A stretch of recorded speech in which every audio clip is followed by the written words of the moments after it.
Welcome to this week's Hall of Trials Dagger Sicar run. This time we're facing Zeno. But before we jump in, I'd like to thank LDPlayer for sponsoring this video. LDPlayer is a 64-bit Android emulator, which allows you to run high-performance games such as Epic 7 on your PC. It has many features that will improve your mobile gaming experience. For example, ultra widescreen. This mode allows you to see more of the world of Orbis than ever before. Did you know that Garo has a deer head hanging on the wall of the lobby? Or that Lucy has a poster of Hazel hanging in her dorm room? LDPlayer also allows you to record your games. This entire video was shot using the built-in screen recording feature. Games run smoothly on LDPlayer, even with the settings turned up to the maximum as they were in this video. Other features like mapping hotkeys, saving screenshots, and my personal favorite, Mini Mode, which allows you to zoom out of the emulator at the touch of a button so that you can work on your computer while monitoring your game at the same time.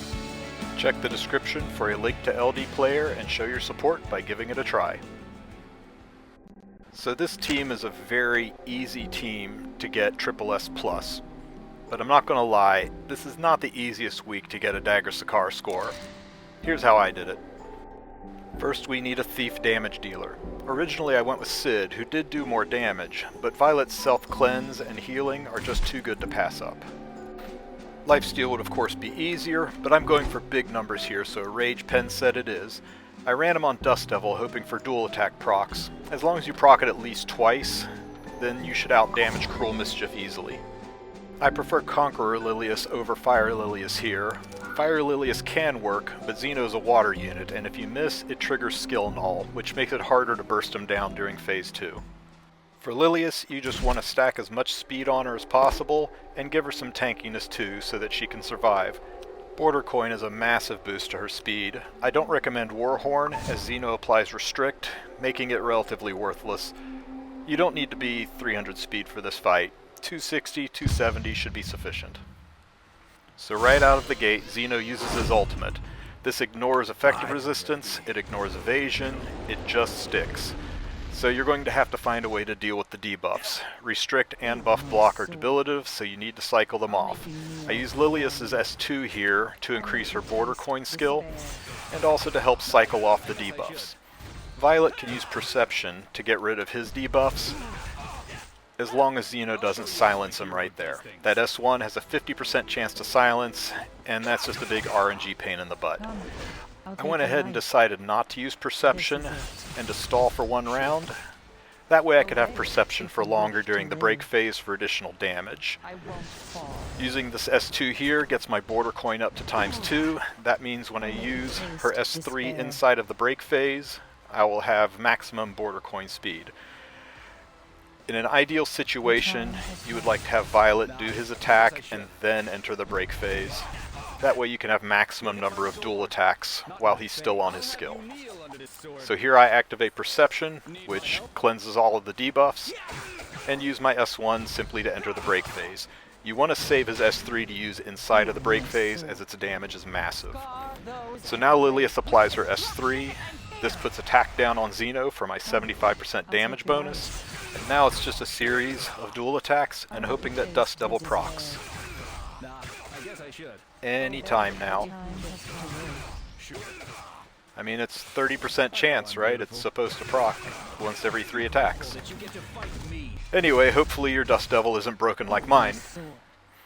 As you can see, that S3 damage did over 700,000 damage. Hey look, Dust Devil. I had a near perfect run earlier where Dust Devil procced 5 times during this phase. I exited with well over 5 million score. That's not going to happen this time, but anything over 3.5 million is enough to push Dagger Sicar. So 4 million, I'm happy with that. We'll go ahead and progress to the next stage. So once again, Zeno drops his ultimate, and once again we have to deal with Restrict and with buff block. So this time we have to survive, and we have no healer.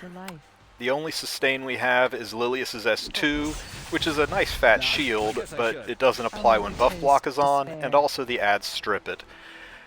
And of course Violet's Perception, which is a relatively small heal and only for him. Because of this, I recommend you get rid of the ads as quickly as possible. It's just more damage and will make it harder to get out of this phase. Zeno will only attack the unit who has the lowest health to make things worse. The adds will attack randomly. So, once you've got the debuffs off, then it's a mad race to kill Zeno as quickly as possible. Use Lilius's S3 whenever Zeno is low on the CR bar. Even though it's a 2-turn attack down, Zeno will cleanse 1 debuff off of him every time he takes a turn, so you want to make sure you get at least 1 or 2 hits in before he takes his turn. Lilius is great with her S2. It does give you a small amount of control in this fight. It does successfully push him back when it's not resisted. That really helps move the fight along. A lot of the success of this fight comes down to landing attack breaks and not proccing Zeno's skill nullifier, so basically RNG. Unfortunately, I don't think there's any way around it. Even with Dust Devil procs, you're going to get hit with Zeno's ultimate a second time. Violet already has Vigor, so I'm going to save my S3 for after I cleanse the debuffs off of us. So just like before, the most important thing is killing those adds and cycling the debuffs off. I'm going to go ahead and apply my S3 to try to get an attack break on everybody. This should let me one-shot the adds, and of course one 15%s it. But that's okay, as long as we're able to kill one quickly, the other one shouldn't be far behind. I'm going to go ahead and tag Zeno because he's got the attack break, and I want to get him a little bit closer so that I can push phase when I'm ready. Here the S2 will buy me a little bit of extra time, and now I can try to S1 and take that add out. So luckily Zeno didn't proc his 50% chance to silence, and I'm ready to push phase. This S1 into the add should line everything up perfectly. Lilius's S3 will be ready inside the break phase, and after Violet self-cleanses with Perception, he'll be able to S1 and take us into the break phase. Or not. Well, that's okay. Lilius will take us into the break phase. Or not. Okay, so now we are definitely entering the break phase. Good lord. I'll make you taste despair. So, once inside, you want to drop the S3 for the attack break. And just like the first break phase, you just do a whole bunch of S1s, hoping for Dust Devil, which never procs for me. Whenever it's Violet's turn, always S3, because it's more than double his S1 damage, so it's better than even a Dust Devil proc.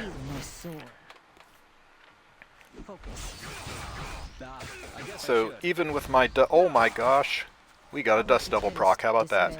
So even with my mostly broken Dust Devil, we're still looking pretty on track to hit the 8 million Dagger Sicar point.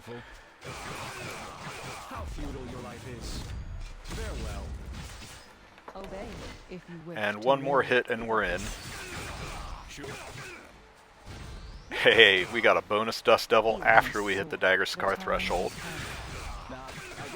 Once you pass out of this break phase, you're basically done. I don't see any way that these two units could survive to the end. So the best you can do is hope for a quick and painless death at this point. If you wish to live. I hope this video helps you complete your Dagger Sicar reputation goal and get that Molder reward. This run got me to rank 10, which I'm sure will be substantially lower by the end of the week. If your Dust Devil procs more than mine, and that shouldn't be hard, then you should out-damage me considerably. Remember that this weekend is the monthly free re-gear event, and that can help clear this mission without spending any gold. I want to thank all of you who have supported me over the past year. Your comments and kind words have meant a lot, and I'll continue to do my best to respond to your questions.